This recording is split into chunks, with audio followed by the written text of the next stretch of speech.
यजामहे सुगन्धिं पुष्टिवर्धनम् उर्वारुकमिव वन्दनां मृत्योर्मुक्षीयमामृतात्।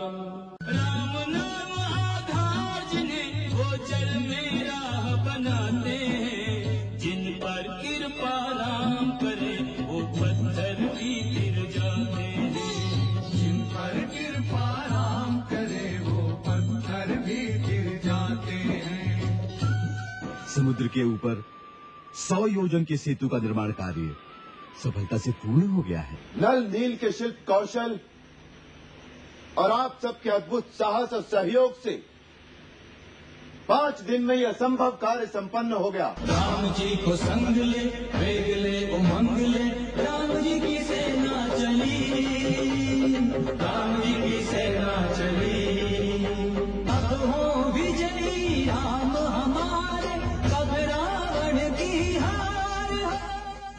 जुलाई 2 सन 2005 स्वयं श्रीमती सोनिया गांधी, प्रधानमंत्री डॉक्टर मनमोहन सिंह, तमिलनाडु के मुख्यमंत्री श्री एम करुणानिधि और केंद्रीय मंत्री श्री टी.आर. बालू सेतु समुद्रम के उद्घाटन के लिए मदुरई पहुंचे। ये सरकार पॉलिटिक्स कर रही है, ये सोनिया पॉलिटिक्स कर रही है। पूरा देश तय करेगा कि तुम लोगों ने तय किया कि राम सब काल्पनिक पुरुष हैं। देश मानता है कि नहीं मानता है? हिंदुस्तानियों की आस्थाओं को कुचलने के लिए सेतु समुद्रम प्रोजेक्ट की नींव डाल दी गई। ये लोग जो इस प्रोजेक्ट का उद्घाटन करने पहुंचे, इनका एक ही निशाना था, श्री राम सेतु। इनकी न तो भगवान राम में कोई आस्था है, न ही श्री राम को मानने वालों की कोई कद्र है। इन्हें तो आस्था का भी प्रमाण चाहिए। अरे भाई, सेतु का अगर प्रमाण सबूत मिल जाए कि सेतु है तो नहीं टच करना चाहिए, मिल जाए तब। रावण को भी जब मालूम पड़ा कि श्री राम सेतु तैयार हो गया है, तो उसे कतई विश्वास नहीं हुआ था। क्या सागर पर सेतु बांध दिया? यह संभव नहीं। जब से सृष्टि की रचना हुई, सागर को कोई बांध नहीं सका। अरे भाई, सेतु का अगर प्रमाण सबूत मिल जाए कि सेतु है तो नहीं टच करना चाहिए, मिल जाए तब।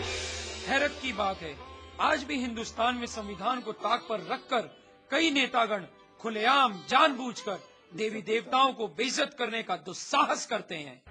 यार रामन எந்த பொறியியல் கல்லூரியில் படித்து இன்ஜினியரானவன் எப்போது கட்டினான் அந்த பாலத்தை? இல்லை। करुणानिधि की आवाज को जरा गौर से सुनिए। ये शख्स इस समय कानून का सरेआम उल्लंघन कर रहा है। यार रामन, क्या कोई ऐसा व्यक्ति सुन रहा है जिसने संविधान की रक्षा की शपथ ली हो? अगर आप सुन रहे हैं तो फौरन करुणानिधि को गिरफ्तार कीजिए, क्योंकि इन्होंने आईपीसी की धारा 153A और 295A के तहत कानूनन जुर्म किया है। भारत में किसी की भी धार्मिक भावनाओं को जानबूझकर ठेस पहुंचाना कानूनन अपराध है। करुणानिधि को तो मैदान में बाद में उतारा गया। सबसे पहले कांग्रेस के कुछ मंत्रियों की देखरेख में धार्मिक आस्थाओं का गला घोटा गया। 12 सितंबर सन 2007 केंद्र सरकार ने सुप्रीम कोर्ट में एक एफिडेविट दाखिल किया।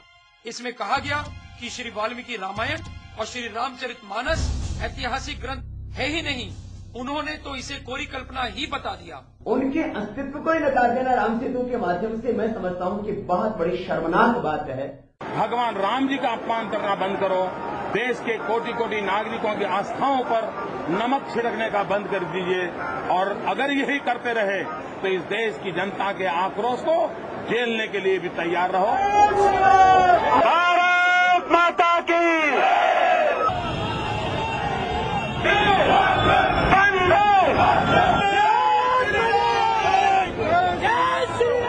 कांग्रेस ने अपने ऊपर हो रहे हमलों से ध्यान हटाने के लिए नई चाल चली।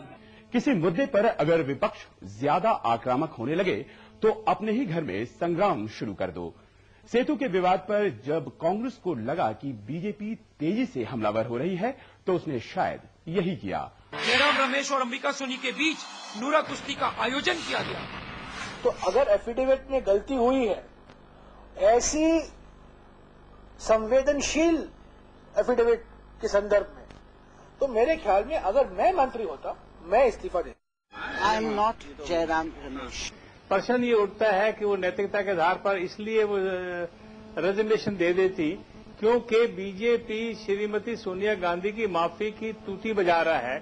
वास्तव में कांग्रेस के अधिकांश नेताओं के लिए राम सेतु को लेकर आस्था तो दूर की बात है, वो महत्व का विषय भी नहीं है। ये ऐसा कोई महत्वपूर्ण विषय नहीं है जिसको मैं मानता हूं कि नेशनल मीडिया को इतना समय देना चाहिए। आज कांग्रेस के लोगों को जवाब देना पड़ेगा, उनकी भगवान राम के प्रति आस्था है कि नहीं।